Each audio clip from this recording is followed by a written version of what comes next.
Nah, saya ingin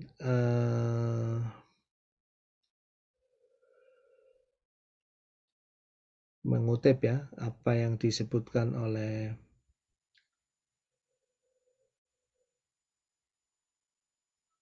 Sir Isaac Newton ya. Jadi Newton itu berapa tahun sampai buat bukunya tuh yang dia renungi, objek perenungan dalam buku Principia Mathematics itu yang namanya solar system ini. Ya.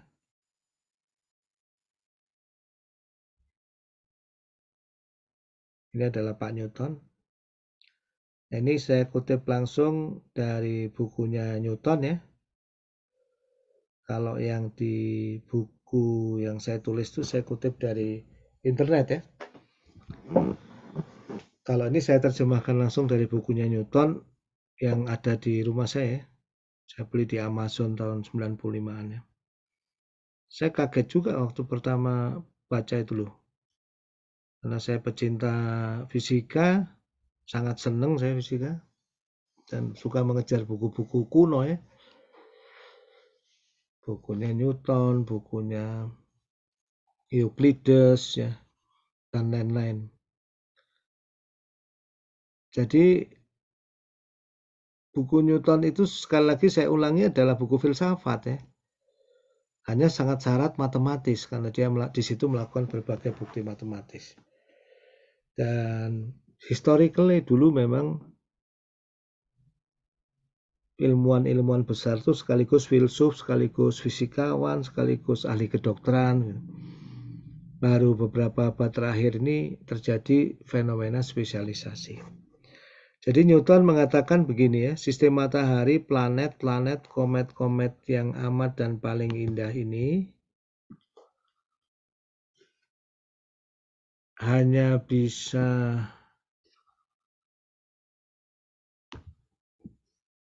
terwujud dari rencana dan kendali suatu wujud yang cerdas dan berkuasa. Saya menerjemahkan kata-kata wujud di sini bahasa Inggrisnya being ya. Maaf, ini ada saya harus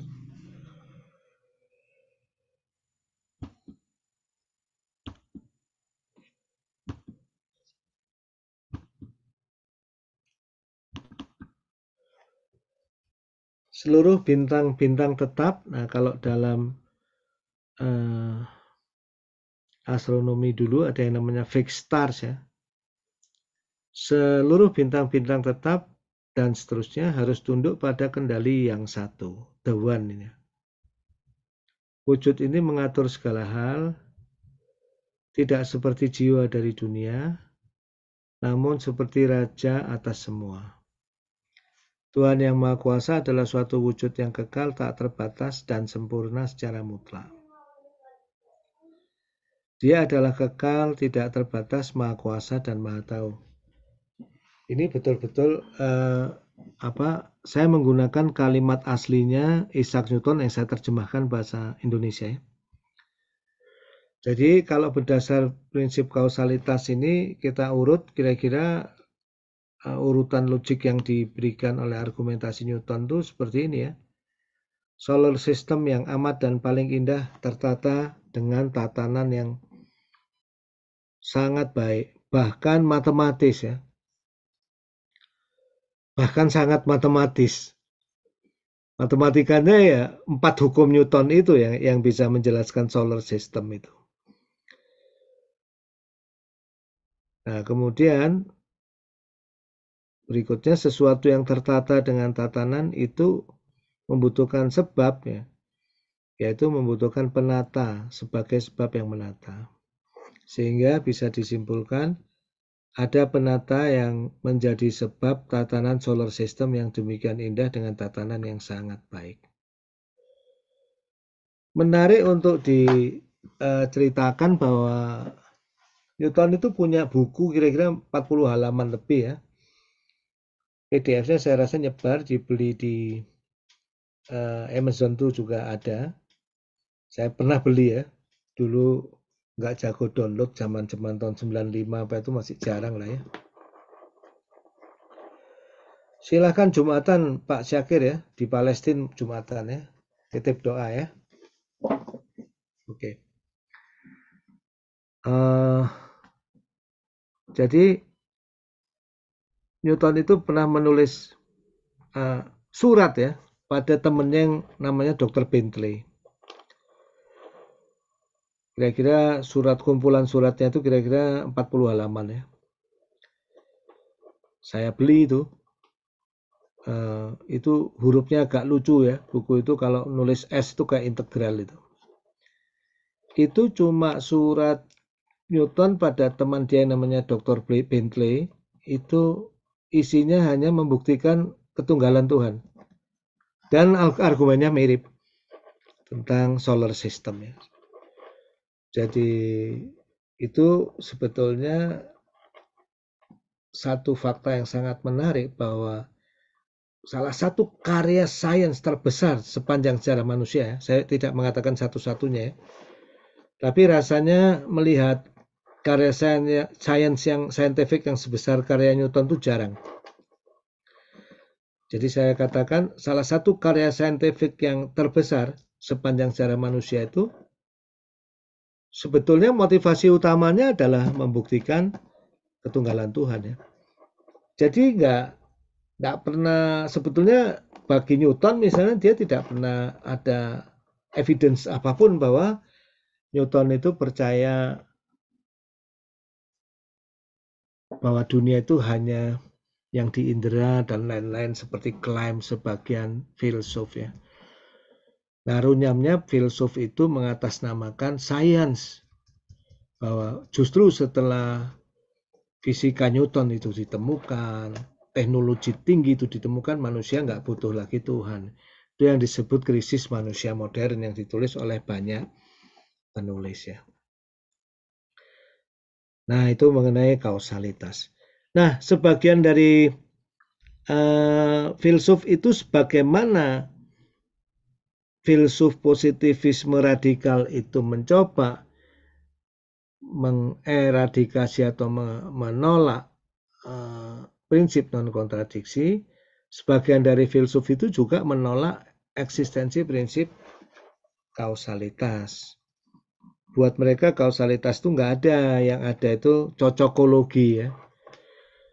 Cocokologi itu karena B terjadi setelah A berulang-ulang, maka orang menganggap B itu akibat dari A dan A itu sebab dari B. Jadi mereka mengganti terminologi kausalitas dengan korelasi. Yang ada itu hanya korelasi. Sebab akibat itu nggak ada, itu hanya imajinasi pikiran. Nah, kenapa muncul pemikiran seperti itu? Ini kembali kepada sejarah yang tadi saya ceritakan. Upaya sebagian dari orang-orang yang dalam rangka untuk menghilangkan kekuatan agama dan hal-hal yang bersifat agamis untuk menyetir sains ya. Upaya mereka untuk menghilangkan semua yang gaib ya. Kalau gagasan-gagasan akhirat, gagasan-gagasan Tuhan, malaikat, dan semua yang gaib itu hilang dari kemanusiaan, maka agama nggak akan lagi bisa berkuasa dan melakukan persekusi sebagaimana persekusi yang pernah terjadi pada zaman pertengahan, pada zaman awal sebelum Renaissance atau abad pencerahan.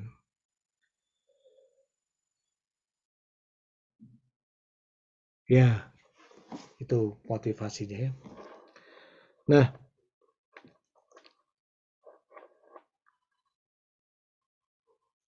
tadi sudah kita bahas ya bahwa yang lebih masuk akal nggak seperti itu. Kalau sebab itu hanya imajinatif, yang ada hanya korelasi, itu gawat ya. Karena kita nggak pernah bisa percaya keberadaan elektron misalnya. Menetapkan keberadaannya nggak pernah bisa. Jadi sains itu nggak pernah bisa menetapkan keberadaan apapun selain yang terindra saja. Jadi nonsens buat kita ngomong gravitasi. Yang penting korelasi antar datanya aja bisa dijelaskan. Nonsens buat kita membicarakan hal-hal yang nggak terlihat. Jadi kalau kita sekarang pun percaya bahwa ada sinyal yang masuk ke handphone kita, itu nonsens karena sinyal itu keberadaannya hanya bisa ditetapkan dengan sebab akibat ya. Dan seterusnya. Ya, jadi bahasan bahwa prinsip kausalitas itu betul-betul merupakan prinsip real itu betul-betul merupakan kenyataan yang lebih benar, merupakan salah satu topik bahasan fundamental yang sangat penting. Disinilah Karl Popper mengatakan pada para positivisme radikal. Para positivis radikal saking berambisinya ingin menghilangkan hal-hal yang bersifat metafisik dari filsafat dan sains dan dari kemanusiaan, sampai mereka mengeradikasi, menghilangkan sains itu secara total. Jadi kalau buat Karl Popper, sains yang tidak diletakkan di atas prinsip non-kontradiksi dan prinsip kausalitas itu ya nggak ada gunanya sama sekali gitu. Ya bukan sains sama sekali, akan runtuh ya, hancur berantakan ya. Karena tidak memiliki tatanan dan sebuah kebenaran apapun yang bisa dipegang, karena justru prinsip non-kontradiksi ini adalah prinsip yang bisa disebut prima principia ya, dari seluruh keberpikiran. Segera setelah itu menyusul adalah causality principle ya.